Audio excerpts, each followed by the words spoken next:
Добрый вечер. В прямом эфире вы смотрите Якутия Лайв. Мой доктор. С вами Иван Луцкан. Впереди нас ждет целая неделя выходных, хоть отдыхать всегда и приятно, но вот только на этот раз меры это вынужденные. Количество случаев заболевания новой коронавирусной инфекцией продолжает, к сожалению, расти. Даже те, кто получил прививку от ковида, остаются в напряжении.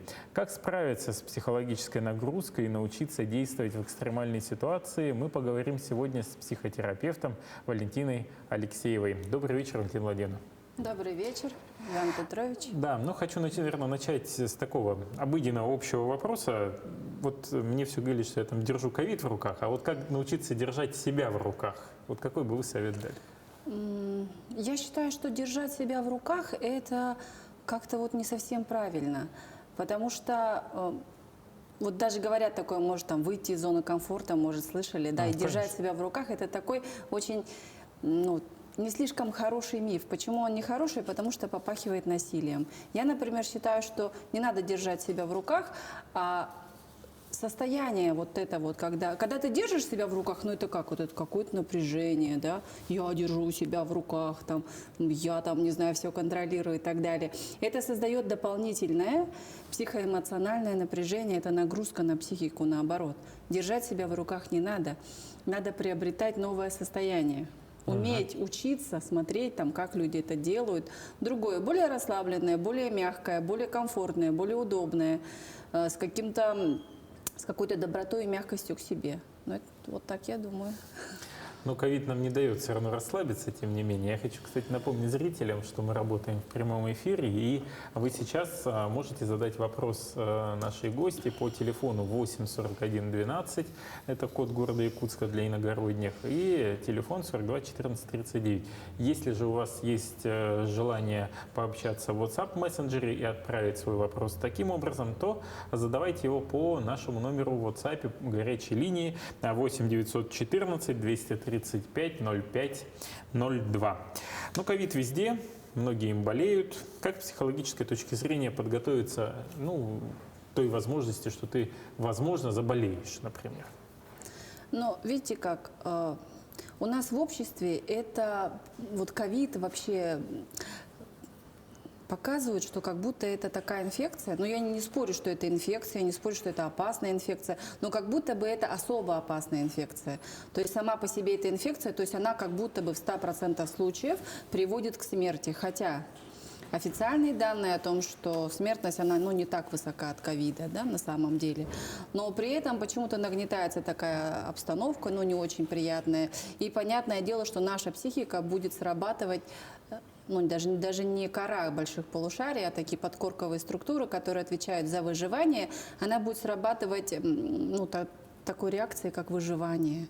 Что как будто надо приложить все силы, надо куда-то бежать, надо что-то хватать, выживать, в общем, усиленно, как будто бы, да. А по факту? А по факту получается, что... Надо бежать, но не туда.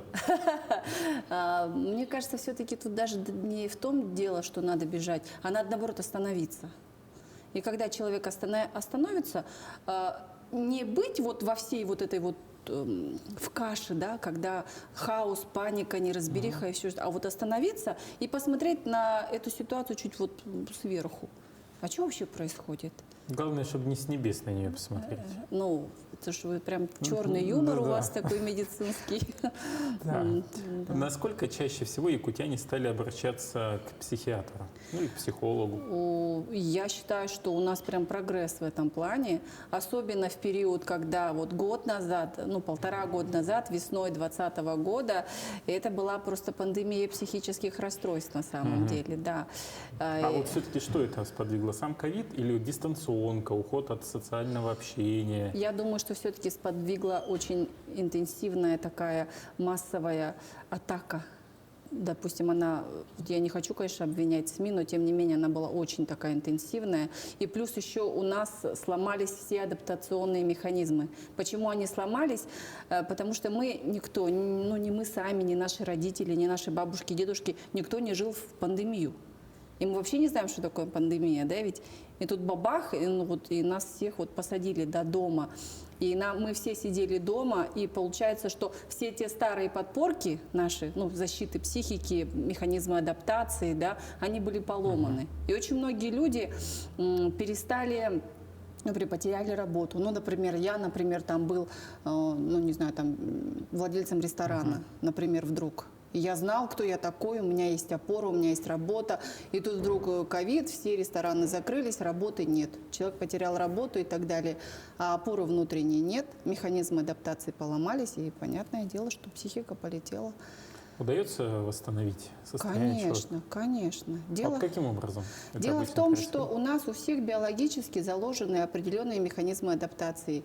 И это, ну, естественная программа. Она есть у всех людей. Ну, наравне вот там, не знаю, покушать, поспать там и так далее, да. Это есть у нас у всех внутри. Но если случается какая-то ситуация, которая не знакома нашему мозгу, нашему сознанию, тогда получается, что эти механизмы, они немножко, ну, теряются. Человек сам теряется и думает, вообще, что делать, да? Это нормально. Но когда он немножко успокаивается и действительно начинает так оглядываться, смотреть по сторонам, он, в принципе, понимает, что, ага, вот это я понимаю, вот это вот мне можно делать, а я могу пойти туда, а я могу сделать то. То есть потихоньку, постепенно, даже вот есть такое, наверное, слышали выражение, что человек такое существо, которое приспосабливается ко всему. Вот это и есть внутренние механизмы. Они есть у всех людей. А вообще вот чаще всего люди чего боятся во время пандемии? Умереть, потерять родственников, заразиться, там еще какие-то, может быть, причины могут быть? Да всего вместе. Они, ну, у всех вот внутренние страхи, они очень индивидуальны. Но если мы так вот их объединим, конечно, это все, что вы сказали. И умереть, и заразиться, потерять родственников, и все на свете, да? То есть вот смотрите, это получается заразиться, потом умереть или потерять родственников. То есть это все одна опера. Одна история. Но в основе всего этого сидит, опять-таки, работа наших подкорковых структур, которые отвечают за то, чтобы выжить любой ценой. И поэтому для того, чтобы выжить, мозг будет, там, не знаю, приводить в действие мышцы, выкидывать эти гормоны стресса, чтобы мы были в тонусе, там, куда-то бежали, держали себя, всех держали, ковид держали. В руках. В руках, ну Да. А, кстати, вот по поводу абсолютно здоровых психически людей. Я помню, нам на лекции наши великая Римма Семеновна Тазлова всегда говорила, абсолютно здоровых психических людей в принципе нет. Есть все мы шизофреники, но в пределах определенной там нормы, да, погрешности. Вот вы как считаете, этот тезис верный или же все-таки есть люди, ну, психологически устойчивые, очень подвержены к адаптации в случае стрессовых ситуаций, например? Я обожаю Римму Семеновну, я ее ученица, я этим очень горжусь. И отчасти я с ней согласна. И если бы, например, я бы работала только врачом-психиатром, ну, у меня, может, и было бы такое мнение. Но я, например, считаю, что нельзя вот всех людей вот как-то вот под одну гребенку равнять, диагнозы ставить не да, надо. что мы все... И даже сама Римма Семеновна, она никогда не ставила диагнозы никому с разбегу. У нее даже было такое, ну давайте подождем, посмотрим тип течения, давайте 5 лет вообще ничего не будем ставить этому человеку. У Риммы Семеновны был такой подход, он был очень экологичный и очень добрый по отношению к людям. Потому что с разбегу ставить человеку диагноз шизофрения, мне кажется, ну это... Ну, это да, это как-то уже потом... очень жестоко даже, я думаю. Потому Да, что, может быть, у него просто психотический эпизод, но с симптоматикой шизофреноподобной, да, ведь? Но и вот у Риммы Семеновны был такой подход. А я же думаю про то, что там есть здоровые, нет здоровые. У меня, например, наоборот такой подход, что большинство людей здоровые. Да. И основной критерий здоровости – это именно то, насколько он социально адаптирован. Есть ли у него семья, может ли он дружить, может ли он работать. Вот на такой работе, например, вот, ну вот бывает же, что на работу я не хочу идти, например, да, а все равно человек идет и приносит какую-то пользу обществу. Насколько он приносит пользу обществу. А если у него есть какие-то свои особенности, характерологические там, да, еще какие-то, ну и что? У меня, это допустим, особенности типа у меня тоже много особенностей. Ну, я приношу много пользы обществу. Ну вот я иногда так пролистываю разные новости, где есть возможность комментировать, и социальные сети читаю комментарии. И вот иногда у меня создается впечатление, что что-то больных количество увеличивается. Более стали комментарии агрессивные, иногда доводы, которые там приводятся, они явно оторваны от реальности и так далее. Можно ли говорить, что определенная психологическая патология уже и зависимость от социальных сетей, и восприятие мира через социальные сети и его, ну, скажем так, экстраполирование на реальный мир, от того виртуального мира, оно все-таки в обществе сейчас начинает активно размножаться?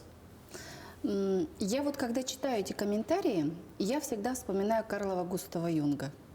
Потому что большинство комментариев бывает неадекватные, ну не большинство, но какая-то часть, неадекватные, очень злобные, да, при том, что, например, когда вступает кто-то с кем-то в полемику, другая сторона вообще никого не слышит. Абсолютно. То есть они как будто, ну, не знаю, разговаривают сами с собой или как-то, да. И при этом это происходит именно в соцсетях. Да? И даже бывает такое, что вот этот аккаунт, который пишет вот эти злобные комментарии, он вообще закрытый, или вообще фейковый аккаунт, или еще как-то. Замечали, да, конечно, наверное? конечно. Да. Так вот, я почему вспоминаю Карла Густава Юнга? Потому что у него есть такое понятие, как тень, учение о тени. Это то, что мы в обычной социальной жизни в себе подавляем. То есть мы можем на людях быть там веселы, открыты, добры, позитивны. То есть это то, что от нас требует общество. Но приходим домой, выходит эта тень. Дьявол с рожками и начинает... Он может писать комментарии, да, он может, там, не знаю, к своим родным как-то относиться, да, там еще как-то, да. То есть, если человек в контакте с этой тенью, ничего плохого в этой части на самом деле нет, да. Даже она может быть немножко сумасшедшая. Ничего там нет плохого. И когда человек выходит в контакт с этой тенью, он снимает нервное напряжение, сбрасывает, может, уровень агрессии, который он накопил за день, может сбрасывать свою какую-то грусть. Вот он, допустим, грустит, что вот никак начальником отдела не станет, например, годами грустит, а вот приходит в соцсети и Все, в общем, я тогда всем комментаторам, которые меня там пытаются задеть, то есть это не обязательно буду отвечать и буду говорить, это моя тень. И всё, Классно. это моя тень. Да. Нет, ну слушайте, мы можем быть в контакте с тенью и в течение дня. Нам не обязательно прятать ее, нам не обязательно приходить там, не знаю, и там в темноте, когда все спят, писать злобные комментарии. Не обязательно. То есть психически здоровая личность – это та личность, которая может быть разной. Если человек застревает в одном каком-то, вот он все время такой добрый, приятный, а по нему ездят там катком, асфальтоукладчики гоняют по нему, да, а он добрый и приятный, говорит, да, здравствуйте, вместо того, чтобы взять там, ну, хорошенько им Это там. диагноз тогда. Это не совсем диагноз, это мы можем рассматривать это в рамках нормальной психики, но очень невротической. То есть невротическая психика, она и не является сама по себе психопатологической. Невротическая психика – это когда у человека срабатывают такие механизмы гиперкомпенсации, то есть перегибы просто. Ну, перегнуло человека, и он остался в чем-то одном, допустим, ну, общество, например, родители, там, детский сад, воспитатели, учителя, еще кто-то требовали с него, чтобы он был вот такой мягкий, добрый, приятный. И вот таким и остался. Про соцсети-то и начал, да, я плавно хотел перейти к еще одному вопросу. Вот сейчас модно говорить, там, я в моменте, да, вот это вот, то, что я же не живу там ни прошлым, ни будущим, я в моменте. Вот как это расценивать? Ну вот даже у гештальтистов есть направление в психотерапии, как гештальтерапия, у них есть такой лозунг такой огромный «здесь и сейчас». Вот. Это почти так же, да? Да, да, да. Есть лозунг, и ничего в нем нет там ужасного. Для чего это нужно? Потому что невротическая психика, она застревает, либо она слишком застревает в прошлом. Человек, что вот там у меня там было то-то, не знаю, мама там такая, папа там такой, в школе гнобили, там еще что-то, вот слишком застревает, вместо того, чтобы вот, а в моменте-то, например, он живет-то неплохо. Да? Или, например, он слишком застревает в будущем. Ай, наверное, там, не знаю, за полгода планирует отпуск, там все, вот, и вместо того, чтобы пойти и подышать свежим воздухом. Ну, то есть, и вот когда человек слишком в моменте, это тоже очередной перекос невротический, да, хорошо, когда ты как бы везде. И там можешь побыть немножко, и тут. Вот критерии. И вот я вот все время что-то застреваю на этих критериях здоровой психики. Тем более я могу быть разным, тем более я здоров, и тем более я могу быть в разных моментах, тем более я здоров. То есть чем я гибче, чем я более плавный, тем у меня более высокие шансы к адаптации, и тем мне легче жить просто. Вот и все. Да вот еще один вопрос, опять же, навеянный интернетом. Коучи. Коучи. Да, вот лично мое к ним отношение такое всегда с подозрением, потому что, ну, смотришь подноготную человека, выясняется, что там, грубо говоря, 3 класса образования, да, ну тут же табличку повесил, я коуч, я все знаю, там пороха особо не нюхал и начинает чем-то учить людей. Тут главное подвешенный язык и начинает объяснять какие-то вещи. А другой человек, который имеет прекрасное образование, владеет материалом, но не владеет достаточно грамотной речью, доходчивой, он не предоставляет возможности получить эти знания от него самого. Вот как относиться к коучам? Кто это такие вообще? Это люди с образованием все-таки, или это так, просто модный тренд, который сейчас особо популярен в интернете, или же вот как воспринимать их? Ну вот на самом деле коучинг – это классное направление. Коуч переводится как тренер. Да ведь? И коучам очень сильно подмочили репутацию все возможные личности, которые пишут себе вот такую аббревиатуру «я коуч». Да? Даже я слышала на просторах интернета, что это чуть ли не якобы оскорбительное какое-то выражение. Мне было бы неприятно. Ну да, вот что-то такое про коучей, что коуч это какой-то недотепа, что коуч это просто какая-то наглая рожа, которая там нацепила с себя ордена и медали и пошла там тараном всех учить не пойми чему, да. Но коучинг на самом деле это очень классное направление. Они отделились от психологии в свое время. Для чего? Потому что если, например, мы возьмем психологию, там, психотерапию, это работа с бессознательным запросом, с каким-то внутренним конфликтом. То есть это глубокая, очень какая-то длительная, может быть, но не у всех, какая-то работа такая неторопливая, спокойная. Коучинг – это что-то, знаете, вот похожее на спорт.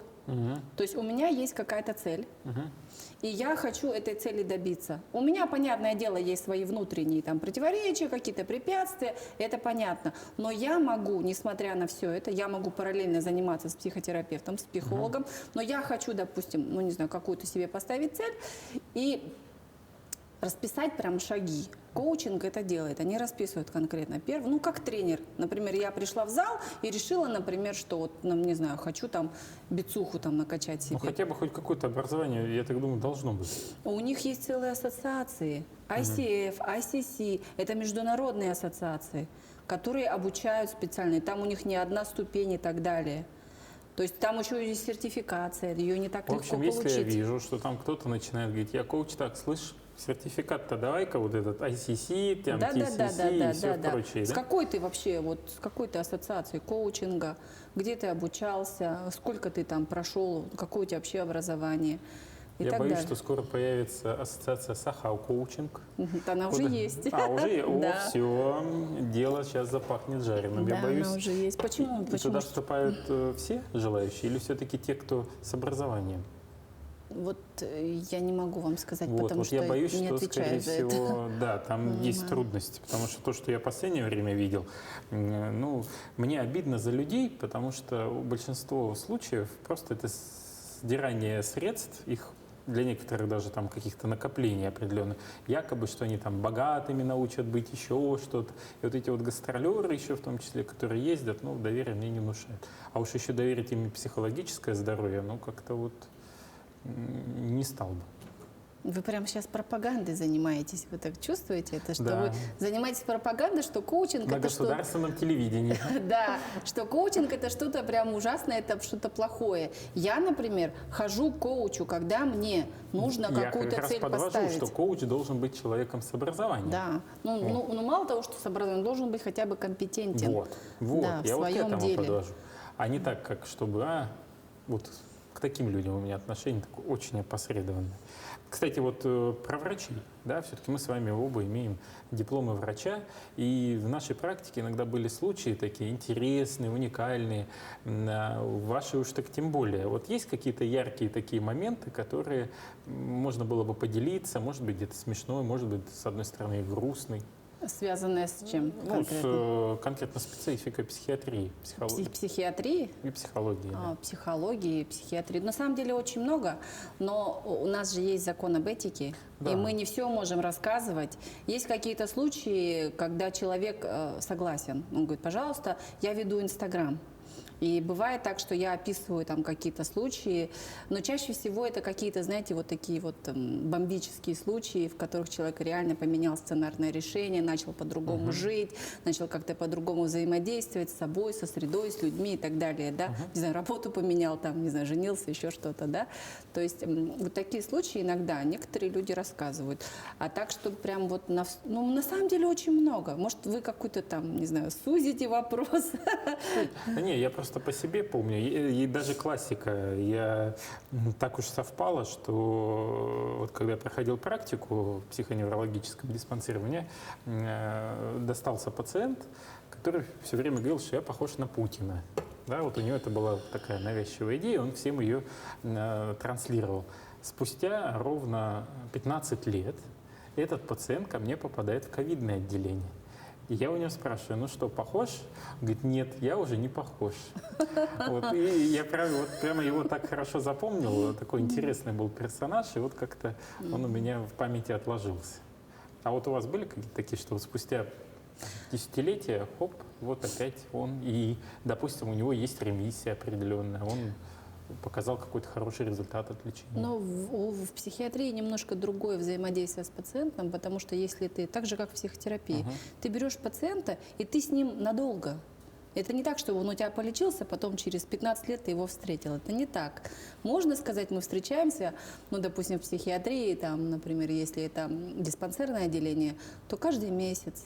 То есть вот такого, что вот пока-пока, до свидания, я тебя не помню, у нас нету. Мы встречаемся постоянно. И мы все друг друга очень хорошо помним, знаем, там мама, папа, дедушка, бабушка. А в психотерапии, например, я работаю в долгосрочной терапии. Средний срок терапии – это год. Да. И ну, там происходит очень много классных изменений. А вот если взять вопрос, ну, тоже связанный с психологией, был сериал такой «Обмани меня», по-моему, назывался, он американский. Я не смотрела. Там суть была в том, что по поведению человека определялось, врет он или не врет. Допустим, там посмотрел налево, вроде бы. Так, нос почесал, да, что-то да, такое, что-то чесалось, там ручки начали потеть, и все в таком духе. И вот по этому поведению можно судить, обманывает, не обманывает. Ну, на таких же принципах в вегетатике работает и детектор лжи, собственно говоря. Да. Но это невидимо. Вот. А вот то, что видим мы, и глазами можно считать. Вы что, вы сейчас имеете, врет человек Есть, или да, не вот врет? есть, да, или какие-то. Вот я вообще вот сейчас нос здоровье? чешу. Может, я что-то вот обманываю вас где-то. Я вам верю. Спасибо. Я думаю, что вы мне не врете. Я думаю, очень искренне. А вот вы как-то определяете это по жестам, по мимике? Может ли вот человек при общении с незнакомым, особенно человеком, а это у нас сейчас тоже, когда и мошенники ходят, там что-то Их очень много определить сейчас, вот да. можно, что человек, скорее всего, лжет и навязывает что-то не то? Я Или думаю, всё-таки что это очень сложно, да, потому что вот я, например, сталкиваюсь вообще, вот вижу, да, что очень многие люди попадаются на уловки мошенников, и практически люди говорят, да я знал, что это, ну, что это вранье, я знал, что это мошенничество, но что-то со мной случилось, я пошел там и отдал им деньги, например. Я прямо сталкиваюсь очень часто с этим почему-то. Но я так все подозреваю, что гипноз-то пошел в массы. Но все-таки используются какие-то методы да. НЛП тоже. Да, и... конечно. Не только НЛП, там разные гипнотехники. Массово. Да, вот как с этим бороться тогда? Гипноз основан на доверии. И вот как только, ну это же называется рапорт, да? Как только возникает доверие, то есть вот ты понимаешь, что ты человеку веришь, ты сразу же попадаешь в детское состояние. Вот как ты маленький веришь маме, например. И там практически ничего невозможно сделать. Ты как зомби пойдешь и там все отдашь. Пин-код от карты, цифры последние, Ну, CVC-коды. что-то такое, да. И задача-то какая? Побольше, как можно, вот укреплять свою взрослую часть. укреплять свою кору больших полушарий, именно взрослые отношения. Тогда, когда я не всегда впадаю вот в это вот состояние с открытым ртом, а тогда, когда я все-таки, как говорю я всегда, над ситуацией, когда я могу посмотреть на это со стороны. И сказать, а что я вообще сейчас делаю? Зачем я вот сейчас тут сижу? Люди делятся на два лагеря. Одни говорят, что мы ничего не успеваем, все, пиши пропало. Другие говорят, все нормально, я все успеваю, есть время отдохнуть и так далее. Да? Вот у вторых это язык просто такой длинный, или действительно так оно и есть, что можно каким-то образом размеренно вести так жизнь, чтобы в принципе все успевать и расставлять какие-то определенные приоритеты. И тогда что вы посоветуете первой категории людей? Ну, первая это категория людей, даже вот это в психиатрии есть такая нозология, называется тревожное расстройство, то есть это аффективное расстройство. Это тогда, когда человек не живет вот это «я в моменте», да, а он тревожится, либо тревожится за прошлое очень сильно, либо тревожится за будущее, да. Ну вот людям, которых слишком тревожится, это все-таки не совсем здоровое состояние, и я рекомендую обратиться к психотерапевту. Мой телефон такой-то. Да, пожалуйста, Инстаграм, все. Хорошо. Впереди целая неделя нерабочих дней. Вот я вспоминаю, чем у нас обычно занимаются люди в новогодние праздники. Ну, у меня как бы такая ассоциация. Одни, конечно, ходят в гости, да, ну, у кого-то там возлияние, да, алкогольное, а другая часть сидит в интернете, да, постоянно что-то смотрит, и уже появляется определенная зависимость. Вот как определить, во-первых, интернет-зависимость, как слезть с этой интернет-иглы, которая сейчас, ну, к сожалению, есть в нашем обществе, хорошо это или плохо, ну, тут сложно пока судить, и какие бы советы можно было бы дать вообще вот на эту череду рабочих дней, как от психотерапевта? Я, например, за то, чтобы наше тело работало больше. И если у вас есть возможность заняться любой физической активностью, даже поехать на дачу, не знаю, там почистить снег, или, не знаю, поехать в деревню и помочь своим родственникам или еще что-то такое, то есть заняться какой-то физической активностью. Потому что погода сейчас хорошая, в принципе, тепло. Пожалуйста, ездите в лес, гуляйте. И чем больше будет активности физическое тело, тем больше будут работать ваши мышцы, тем меньше будет внутреннее психологическое, психическое напряжение. Потому что гормоны стресса, они расходуются только через работу мышц. Вот именно когда мышцы хорошо работают. Или пойдите в зал, займитесь спортом. И панических расстройств, тревожных расстройств, разных вспышек агрессии и так далее будет намного меньше в обществе. Залы только по QR-кодам, а вакцинироваться не хотят. Вот, что-то надо делать, вакцинироваться. Да. Вот, кстати, вопрос от нашего зрителя. Я очень вспыльчивый, и раньше всегда старался досчитать до 10, ну, тем самым успокоиться, там, чтобы время прошло и так далее. Но в последнее время стал замечать, что мне и 20 секунд не хватает, чтобы остыть. Есть какие-то упражнения, техники? Да. Идите в зал, бейте грушу от души, вам поможет. Бедный, ему работать тогда, наверное, не получится. Будет вечно бегать в зал, чтобы Нет, там... ну слушайте, понимаете, это же имеет накопительный эффект. Как человек, получается, что почему вот это такая сложность?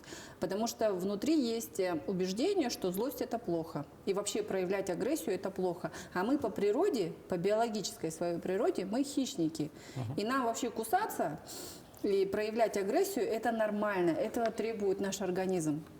Ничего в этом плохого нету. А когда есть убеждение, что злость – это плохо, что мы будем делать? Мы будем ее копить и давить.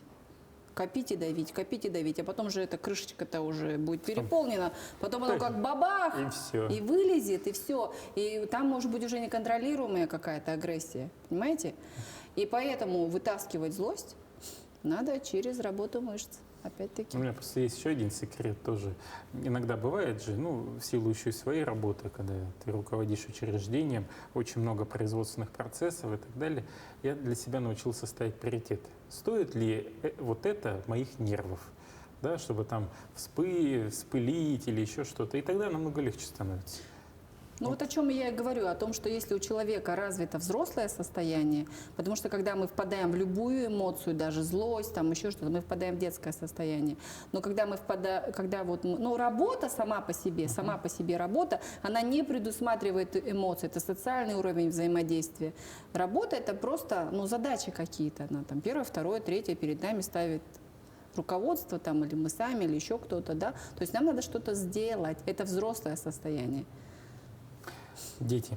Да, вот не могу в конце программы не спросить. Детские травмы.